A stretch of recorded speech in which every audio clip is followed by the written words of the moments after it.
한 발 더 깊이 있게 뉴스 속으로 시사인이 만드는 정치 라이브 김은지의 뉴스인 5월 7일 방송 시작합니다. 안녕하세요. 저는 시사인 김은지 기자고요. 첫 번째 코너 바로 들어가겠습니다. 쏟아지는 뉴스에 어떻게 반응해야 될지 알려드리는 시간 뉴스 리액션입니다. 김여아 기자 안녕하세요. 네, 안녕하세요. 네, 저희가 오늘은 특별한 뉴스 리액터를 모셨는데요. 이지은 변호사님 안녕하세요. 안녕하세요. 네, 반갑습니다.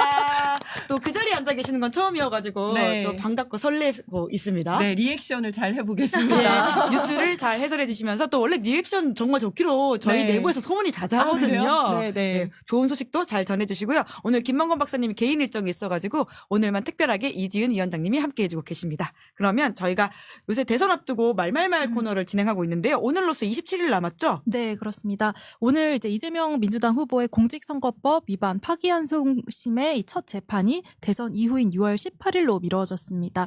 서울고법 재판부가 이렇게 밝혔는데요. 대통령 후보인 피고인에게 균등한 선거운동의 기회를 보장하고 재판의 공정성 논란을 없애기 위해서 재판 기일을 대통령 선거일 이후로 변경했다 이렇게 밝혔습니다. 이에 따라 이제 이재명 후보의 사법 리스크가 사실상 해소되었다 이런 평가가 나오는데요. 오늘 이재명 후보가 전북 전주에서 유세를 하는 중에 이제 관련 입장을 밝혔는데 영상으로 함께 먼저 보시죠. 지금은 국민 주권을 실현하는 시기입니다. 대한민국은 민주공화국이고 모든 권력은 국민으로부터 나옵니다. 국민이 현실적으로 주권을 행사하는 중요한 시기이기 때문에 국민들의 주권 행사에 방해가 되지 않도록 하는 것이 매우 중요합니다. 법원이 이 헌법 정신에 따라서 당연히 해야 될 합당한 결정을 했다고 생각합니다. 네, 오늘 나온 법원의 결정은 이지은 변호사님 좀 예상하셨습니까? 어떻게 보셨어요? 저는 사실 예상을 못했어요. 예. 그래서 지난 연휴 동안 우리 국민들이 엄청나게 스트레스 받지 않았습니까? 그래서 저는 이제 법전이다 보니까 이게 7일이 걸리고 20일이 걸리고 이런 얘기를 하면 댓글로 그런 나이브한 생각하지 말라고 합리적인 생각을 각수 의심받는 시국이었죠. 맞아요. 예. 그래서 그러면 어디까지 생각해야 될까? 그렇지. 10명을 다 탄핵을 하고 제가 이야기를 하면서도 이것이 아닐 수도 있다는 생각이 계속 드는 거예요. 스스로의 말을 계속해서 의심하는 순간들이었었고 그렇게 해야지만 우리가 여기서 밀리지 않을 수 있다라는 굉장한 위기감이 있었어요. 그래서 설마 지금 바로 밀어준다면 너무나 다행이겠지만 설마 미루겠어? 가장 마지막 정말 안 좋은 순간까지도 계속 이제 최악의 순간을 네. 계속해서 생각하자 이런 이제 그런 시간이었었는데 오늘 갑자기 이렇게 기일이 연장이 된 거예요. 연기가 된 거예요. 예. 너무 다행이다. 근데 식당에 갔는데 옆에 계신 분들이 재판 연기돼서 너무 다행이에요. 다들 이런 얘기를 하고 그래요? 계시더라고요. 예. 다 같이 인사를 나누고 기쁨을 나눴습니다. 네, 그러니까 진짜 여러 가지 지점에서 생각해 볼 것들이 있는 것 같은데요. 근데 다만 이제 국민의힘에서는 이제 법원이 민주당의 겁박에 굴복했다 이런 식의 메시지가 나오고 있거든요. 그건 법조인으로서 어떻게 보십니까? 말도 안 되고요. 거기도 법조인들이 많잖아요. 예. 정말 대법원에서 9일 만에 그렇게 나온다는 거는 말도 안 되는 거거든요. 633 이야기하는데 3개월 만에 나온 적도 없어요. 그리고 3개월 만에 나오면 진짜 빨리 나왔다고. 그리고 3개월 만에 나오는 거는 심리 불속행 기각이라고 해서 그렇죠. 판결문도 안 나오는 게 3개월 만에 나오는 거고 한 5개월, 6개월 만에 나오면 진짜 빨리 나왔다는데 9일 만에 나왔다는 건 이건 있을 수 없는 거거든요. 그럼 본인들도 알고 있었을 겁니다. 예. 그런데 이제 그냥 저렇게 이야기를 하는 거고요. 정말 고법에서는 그 대법의 사법 쿠데타에 같이 올라타려고 하다가 깜짝 놀랐을 겁니다. 국민들이 이렇게 반발한다는 걸 알고 예. 깜짝 놀라서 거기서 화들짝 놀라서 뛰어내렸다. 저는 이렇게 생각을 합니다. 네, 저희도 열심히 이번 사안을 별도로 해서요 계속 사법 엘리트에 대한 문제점들을 지적하고 있으니까 그 이야기들을 꾸준히 하도록 하겠습니다. 그러면 첫 번째 뉴스 본격 들어가 볼까요? 네, 한덕수 단일화 안 하면 본 후보 등록 안 해. 네, 조금 전 나온 입장이죠. 네, 한덕수 예비 후보가 김문수 후보와의 단일화가 이루어지지 않으면은 대선 본 후보 등록을 하지 않겠다 이렇게 밝혔습니다.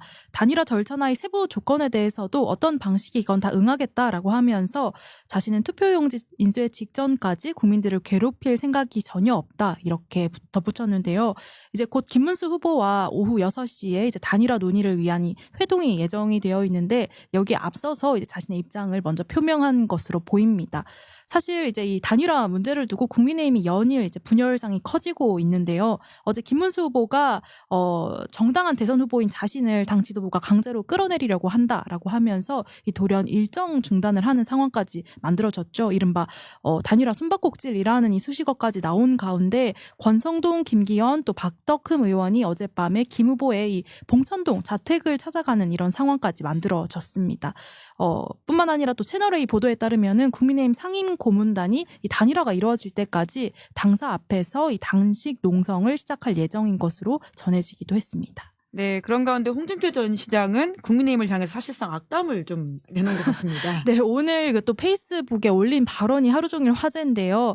이 용산과 당 지도부가 합작해서 느닷없이 한덕수를 띄우면서 이 탄핵 대선을 윤석열 재신임 이 투표로 몰아가려고 했을 때 설마 이 대선 패배가 불보듯 뻔한 그런 짓을 자행했겠느냐라는 의구심이 들었다라고 하면서 김문수로서는 이러한 이 음험한 공작을 역이용했고 그때부터 자신이 더러운 반에 더 이상 있기 싫어졌다 이렇게 얘기를 합니다. 그런데 왜 이제 김문수를 비난하는가? 무상열차를 노리고 윤석열 아바타를 자처한 한덕수는 왜 비난하지 않는가? 이렇게 반문을 하기도 하는데요. 홍 전 시장은 그러면서 윤석열은 나라를 망치고 이제 당도 망치고 있다. 용병 하나 잘못 들여서 나라가 멍들고 당도 멍들고 있다. 이렇게 직격을 했습니다. 그런 가운데 또 세계일보 보도에 따르면 나경원 의원도 어제 이 의원총회에서 김문수 후보를 교체하는 거는 공당다운 모습이 아니다라고 하면서 이 강한 반대 의사를 밝힌 것으로 전해졌는데요. 이 발언을 하면서 도중에 눈물을 흘린 것으로도 알려졌습니다. 김문수 후보 교체론까지 이제 당내에서 나오자 여기에 대해서 반감을 표출을 한 건데 오늘 또 김문수 후보와 나경원 의원이 회동을 가지기도 했는데 나 의원은 이제 기자들과 만나서 후보자께서 대승적으로 양보를 하시고 구체적인 단일화 로드맵을 제시해주면 좋겠다 이런 말씀을 드렸다고 전했습니다. 네, 홍준표 전 시장은 왜 이런 말을 한다고 보십니까? 본인은 이제 좀 억울하겠죠. 3년 전에도 용병 데리고 와서 자기가 졌는데 이번에도 용병 데리고 와서 자기가 또 졌잖아요. 근데 저는 홍준표 후보는 뒷북을 제대로 치고 있다 이렇게 생각을 해요. 경선 후보일 때는 윤석열에 대해서 아무 말도 못하다가 그리고 심지어 윤석열이 계엄한 것도 한동훈 네가 잘못해서 계엄한 거 아니야 이렇게 그렇죠. 얘기했잖아요. 그러더니 이제 와서 뭐 윤석열 탓하면 뭐합니까? 그리고 용산 지도부에서 한덕수 띄우게 하는 거 본인 모르고 있었으니까 다 알고 있었지만 그것도 모르는 척하면서 어쨌든 경선 후보로 당선되려고 그러고 있다가 이제 와서 그러니까 억울하다고 하는 것 자체가 굉장히 뒷북이다 이렇게 생각이 들고요.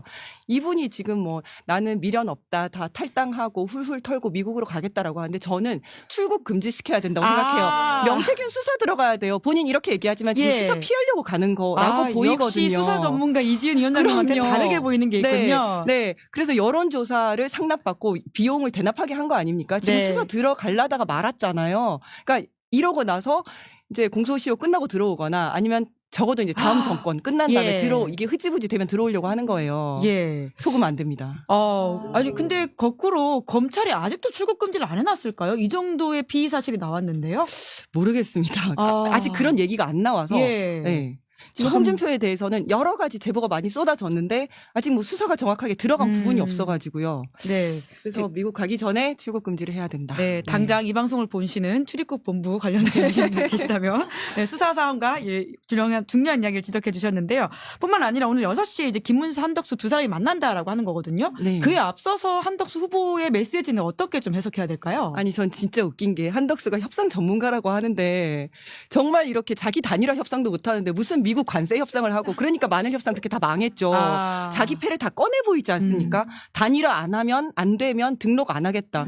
이러면 김문수가 단일화를 하겠습니까? 그러게요. 가만히 네. 있으면 지가 알아서 주저앉을 건데 이 패를 까면 안 되는 거죠. 협상 순진한 전문가란 건지. 무엇인가? 순진하다. 그렇죠. 순진한 건가요? 사실 본인은 굉장히 노예한 어떤 공직자로서의 오랜 삶을 살았다라고 하는 것도 강조하고 있잖아요. 그러니까 본인 몸값이 되게 높다고 생각하는 거예요. 이걸 나름 협박이라고 생각하는 건데 단일화 안 되면 나 본선 등록 안 할 거야. 예. 누가 협박이라고 받아들입니까? 그래? 그러면 뭐 김문수가 막 아유 그럼 단일화 할게요 이렇게 할 거라고 생각하는 건가요? 아니죠. 김문수는 가만히 있죠. 그래? 가만히 있으면 자동적으로 쟤는 떨어지고 나는 예. 대선 후보가 되는 거잖아요. 예. 대선 후보가 되겠구나. 그리고 그 밑에 뭐 김재원 비서실장 이런 분들 굉장히 영리하신 분들이잖아요. 이번에 대선이 안 될 거는 다 알고 있겠죠. 안 되더라도 그 이후에 있을 당권을 생각하고 지금 그 옆에 다 있는 거잖아요. 그래? 그러면 마지막까지 지키다가 그러면 내가 당권을 장악할 때 그 옆에 예. 내가 있겠다. 다음번 공천권 내가 그 옆에 있겠다. 이런 생각을 가지고 있는 건데 지금 이제 본인의 패를 다 깐 거죠. 예. 와중에 경인일보에 나온 보도에 따르면 김문수 후보가 한덕수 후보와의 단일화 회동에서 공동정부 구상을 제안할 것이다. 이렇게 알려져 있거든요. 이런 상황이면 오히려 본인은 11일까지 이제 버티고 김문수가 후보가 되고 한덕수가 드롭하는 상황에서 공동정부를 하겠다. 뭐 이런 게 효과적으로 발휘할 거라고 보세요? 그러니까 단일화 이야기가 계속 나오니까 이제 어제 김문수 후보가 내가 내일 6시에 만나겠다라고 얘기를 했잖아요. 지금까지 김문수 후보가 단일화를 하지 않겠다고 얘기한 적은 한 번도 없었어요. 그런데 자기가 주도적으로 나가고 싶은데 지금 당에서 경선에서 후보가 이제 결정이 된 그 날부터 단일화 어떻게 할 거냐, 언제 할 거냐 나오고 또 당 지도부에서 계속해서 압박을 하니까 본인도 기분이 나쁘죠. 기분이 나쁘고 이거 내가 할 테니까 적어도 내일, 그러니까 오늘 어제 이야기하기로 내일 저녁 6시까지는 나한테 그 얘기 하지 마라. 예. 이런 뜻으로 내가 내일 6시에 내가 하겠다라고 이야기한 것으로 봐요. 그리고 오늘 가서 공동정부 얘기하는 거는 뭐 이게 당신이 대통령하고 내가 옆에서 총리하겠습니다. 이런 뜻은 아니겠죠. 내가 대통령 할 테니까 공동정부에서 네가 뭐 총리하면서 지금까지 이제 많이 해봤으니까 잘 알지 않겠냐. 뭐 이런 식으로 하기 위한 거 아니겠습니까? 그랬는데 지금 뭐 단일화 안 되면 등록 안 하겠다라고 하니까 단일화가 될 것처럼 시간을 계속 끌다가 등록 마감 기간까지 가서 주저앉히지 않을까. 그렇게 생각합니다. 네, 방금 나온 속보가 하나 있는데요. 이재명 대표의 대장동 재판도 대선 후로 밀렸다고 합니다. 6월 24일로 기일이 변경됐다라는 소식이 나왔고요. 두 번째 뉴스 그럼 넘어가 볼까요? 네, 김상우 국민의힘 탈당할까? 네, 국민의힘에서 김상우 의원이 거취를 밝히겠다라고 했죠. 네, 김 의원이 조금 전 언론 공지를 통해서 이 당내 쇄신과 혁신의 가능성이 있는지 면밀히 고심을 했고 이제 제 거취에 대한 입장을 말씀드려야 될 것 같다 이렇게 밝히면서 내일 오전에 기자회견을 예고를 했는데요. 사실상 이제 국민의힘 탈당 가능성을 밝히는 이 자리가 될 것으로 보이고 있습니다. 사실 김상욱 의원 같은 경우는 그동안 계엄과 탄핵에 있어서 계속해서 이제 목소리를 내면서 이 당내 탈당 압박을 받아온 인물이기도 한데요. 지난 21일에는 당내 쇄신을 바란다라고 하면서 당내 경선이 끝나기 전까지 윤 전 대통령 제명 그리고 계엄에 대한 대국민 사과 이런 것들이 이루어지지 않는다면은 거취를 고민할 수밖에 없다 이렇게 이야기를 해왔습니다. 그간 이제 보수 정치를 위해서 이제 국민의힘에 관련해서 거취를 고민하겠다 이런 메시지를 계속 내왔는데 결국 이 변화가 없다라는 판단을 하고 이 거취 결정에 이른 것으로 보입니다. 네, 김상욱 의원의 행보는 동료 정치인으로서도 어떻게 보시는지 궁금합니다. 저는 정말 국힘에 남아있는 정상적이고 합리적인 보수, 몇 안 되는 합리적인 보수 중의 한 분이 아닐까, 거의 유일한 분이 아닐까 이렇게 생각을 하거든요. 그래서 이분이 이제 뭐 윤석열 제명이라든지 아니면 계엄 사과 등등 해서 한 4가지 말씀을 하셨었어요. 예. 그래서 그거를 하지 않으면 나는 거취를 결정하겠다라고 이야기를 했었고 그때 이미 탈당은 조금 예견된 게 아니었을까 싶어요. 왜냐하면 윤석열을 제명하겠습니까? 사과를 하겠습니까? 저당에서 전혀 그럴 게 안 보였잖아요. 근데 마지막 보수당, 그러니까 보수당이라고 본인이 믿고 이제 들어갔었던 국힘에 대한 기대를 말씀을 하셨던 것 같고 사실 이분은 국힘에 있어서 더 빛나긴 했지만 뭐 탈당하시고 또 뭐 민주당에 들어오는 뭐 그런 상황이 되더라도 또 여기서도 많은 역할을 하실 수 있을 거라고 봅니다. 민주당으로 들어올 가능성도 있다고 보세요? 저는 아니지만 다른 많은 민주당 의원들이 또 이제 접촉을 하는 것 같더라고요. 아, 그래요? 네. 근데 이제 뭐 공식적인 그런 건 아니고 굉장히 좀 친하게 지내면서 이렇게 뭐 여러 가지 의견도 나누고 하는 것 같습니다. 근데 본인의 의견이 가장 중요한 거니까요. 내일 또 나오는 입장을 보고 추가로 전달해 드리도록 하겠습니다. 그러면 세 번째 뉴스 넘어가 볼까요? 네, 공수처 최상병 사건 대통령실 압수수색. 네, 최상병 사건에 대한 드디어 강제 수사가 좀 이루어지고 있네요. 네, 공수처가 이 대통령실 압수수색 압수수색을 시도한 거는 처음 있는 일인데요. 이 VIP 경로설이 불거졌던 2023년 7월 31일 이후에 당시 이제 국가안보실 회의 자료와 대통령실 전산 출입 기록 등이 이번에 압수 대상입니다. 무엇보다 이 압수수색 영장에 윤석열 전 대통령이 피의자로 적시가 됐는데요. 혐의가 직권남용 권리행사 방해죄 이렇게 명시가 됐습니다. 뿐만 아니라 이종섭 당시 국방부 장관 등 다른 피의자 혐의도 영장에 적힌 것으로 전해지고 있고요.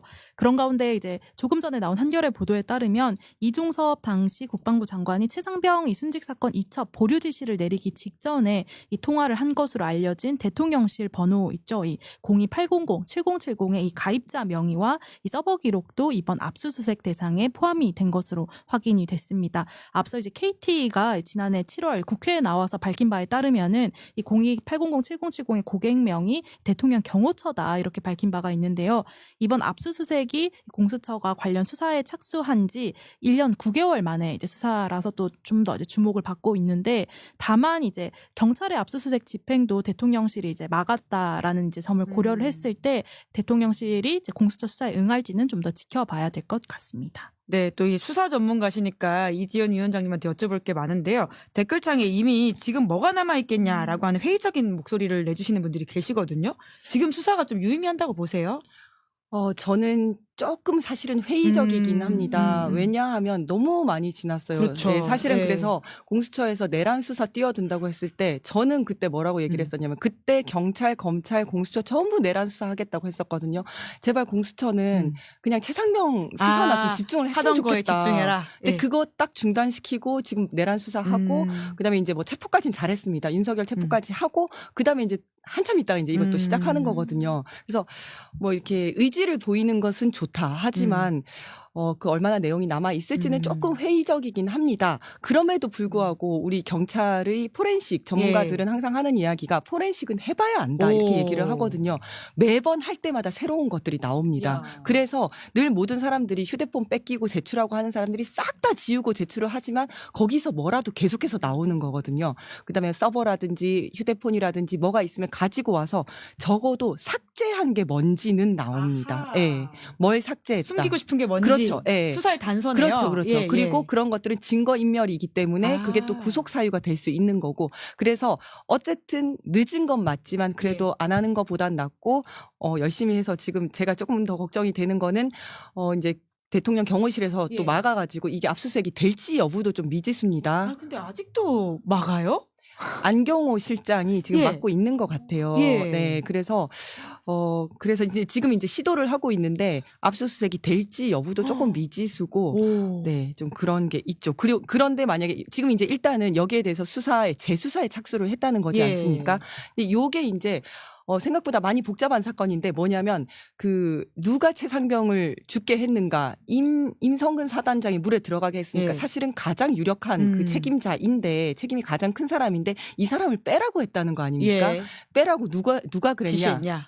그죠. 누가 지시했냐. 그런데 이게 윤석열이 경로를 하면서 야, 사단장 그런 걸로 다 이렇게 나가게 하면 해임시키고 하면 누가 사단장 예. 하겠냐라고 경로를 했는데 도대체 윤석열이 임성근을 어떻게 알길래 경로를 하는 거지 하고 봤더니 이게 이제 김건희의 도이치모터스 주가 조작 사건의 공범인 이정호 씨의 예. 최측근이라는 거 아닙니까? 이정호 씨가 골프 멤버라는 거 아닙니까? 예. 이렇게 다 이어져 있는 거거든요. 그래서 이리저리 휴대폰을 이제 압수수색을 하고 보다 보면 뭐 진술은 안 나오더라도 내가 여사님께 말씀드렸으니까 잘 될 거야 라든지 예를 들어 이런 오. 이야기가 나오면 이 연결고리가 다 연결이 되는 거거든요. 예. 그래서 어쨌든 늦었지만 수사를 계속 해 나갈 필요는 있다. 네, 이 정도로 종착지는 말씀드리겠습니다. 김건희 씨라고 볼 수 있는 상황이라고 하는 건데요. 네. 관련해서 오늘 또 국회에서 좀 진행된 게 있죠? 네, 오늘 이제 피고인이 대통령에 당선됐을 때 재판을 정지하도록 하는 이 형사소송법 개정안이 이 민주당 주도로 법사위 법안심사 문턱을 넘었고요.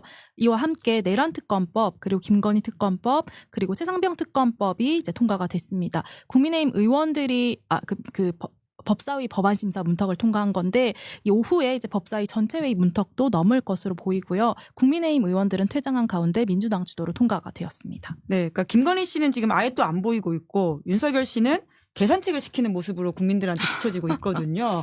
이들의 구속과 재구속이 가능하다고 보십니까? 저는 당연히 해야 된다고 생각하고 예. 그런데 사실 제가 예상했던 것보다 속도가 너무 느린 거예요. 왜냐하면 지금까지의 검찰은 권력의 향방을 매우 잘합니다. 그래서 권력이 바뀌었다, 판이 바뀌었다 싶으면 바로 정말 다시 개처럼 뛰어들어가지고 네. 물어뜯거든요. 물어뜯어야 되는 게 맞는데 탄핵이 되고 해서 저는 바로 시작이 될 줄 알았어요. 그런데 아직도 이게 지지부진한 거는 두 가지 이유죠. 아직 권력이 판이 바뀌지 않았다라고 생각을 하거나 두 번째 내란 잔당들이 검찰에 남아있다. 라는 건데 두 가지 다일 것 같아요. 뭐가 돼도 문제인데 둘 다 가능성이 조금씩 크다. 다 있을 것 같아요. 예. 첫 번째 판은 바뀌었지만 그 판이 바뀌었다는 걸 모르고 있을 것 같아요. 지금. 그다음에 두 번째는 내란 잔당들 아직 심우정이랑 다 남아 있지 않습니까? 그렇네요. 네. 잔당들이 남아 있고 내란에 있어서 검찰이 무슨 역할을 했는지 아직 아무것도 안 나오고 있고 그런 것들이 있는 거죠. 그래서 결국은 특검으로 해결을 해야 될 것 같은데 어쨌든 그럼에도 불구하고 이 검찰이 니네 왜 제대로 수사 제대로 안 하냐 우리가 검찰에 대해서 계속해서 이야기하고 질책하는 것은 필요하다고 봅니다. 네. 정권이 바뀌어가지고 특검을 많이 하게 될 경우에는 또 다른 적폐청산으로서 아예 뭐 보수 괴멸하려고 한다 이런 이야기들도 하지 않습니까? 그런 논란에 대해서 어떻게 보세요? 저는 내란죄 죄를 저지른 거에 대해서 처벌을 하는 건 너무 당연한 거고 뭐 이렇게 뭐 보수를 괴멸하는 그 결과인 거죠. 자기들이 그 내란을 안 일으켰으면 그렇게 안 됐죠. 그러니까 범죄자를 왜 처벌하냐라고 물으면 할 말이 없는 거죠. 네. 네. 그러면 네 번째 뉴스는 간단하게 시간 관계상 브리핑만 할까요? 네, 성별 임금 격차 OECD 하위 기록. 네. 조기 대선 앞두고 이런 지적들이 나오고 있죠. 네, 지금 유력 투자의 캠프에서 젠더 의제 자체가 실종되었다 이런 지적이 잇따르고 있는데요. 19대, 20대 대선 때와 비교를 했을 때 좀 관련해서 분위기가 다르다 이런 지적입니다. 그러니까 성평등, 여성 이런 관련 이야기가 자취를 감춘 건데요. 사실 한국의 성별 임금 격차를 보면은 OECD 가입국 중에 이제 매년 꼴찌를 벗어나지 못하고 있는 실정입니다. 게다가 2023년에 하반기부터 이 채용이나 근로, 퇴직 이런 이제 고용 항목별로 이 성비 현황을 공개하는 성별 임금 공시제가 운영되고 있긴 하지만은 이게 민간은 자율적으로 운영이 되다 보니까 실효성이 낮다 이런 지적이 나오는데요. 그러다 보니까 정책적 접근이 필요하다 이런 지적도 나옵니다. 마침 오늘 이 직장갑질 119 이 시민단체에서 이 여성노동 공약 7개를 발표를 하면서 이런 지적을 했습니다. 이 불법 계엄 내란 사태 해결에서 단연 눈에 띈 것은 여성들의 적극적인 참여와 연대였다라고 하면서 이 다음 정권은 성평등을 최우선 과제로 삼아야 된다 이렇게 지적을 했습니다. 네, 오늘 이지훈 위원장님 모셨는데요. 마지막 이야기는 길게 하기는 어려울 것 같아서 종합적으로 어떠셨는지 뭐 여기에 대한 코멘트도 괜찮으시고요. 네, 짧게 해주시겠어요? 네, 저는 오늘 그러니까 이런 뉴스 브리핑을 처음 와봤었거든요. 예. 늘 이제 인터뷰만 와가지고 예. 얘기를 하다가 뉴스 브리핑은 어떤 걸까 이러면서 좀 약간 긴장하면서 왔는데 뭐 여전히 즐겁고 좋은 네. 최고의 리액터셨습니다. 네, 네, 네. 감사합니다. 언제든 또 저희가 김원건 박사님이 그 자리를 갑자기 비우시거나 다른 네. 분들이 이렇게 나오게 못하게 될 때 또 땜빵으로 연락드리겠습니다. 네, 땜빵으로 자주 나오도록 하겠습니다. 정기로도 모셔야 될 텐데요. 네. 또 조만간 또 모시도록 하겠습니다. 두 분 수고 많으셨습니다. 고맙습니다. 감사합니다. 네, 저는 광고 안내하겠습니다. 인터넷 비교원이 준비한 최대 128만 원의 혜택 놓치지 마십시오. 인터넷 TV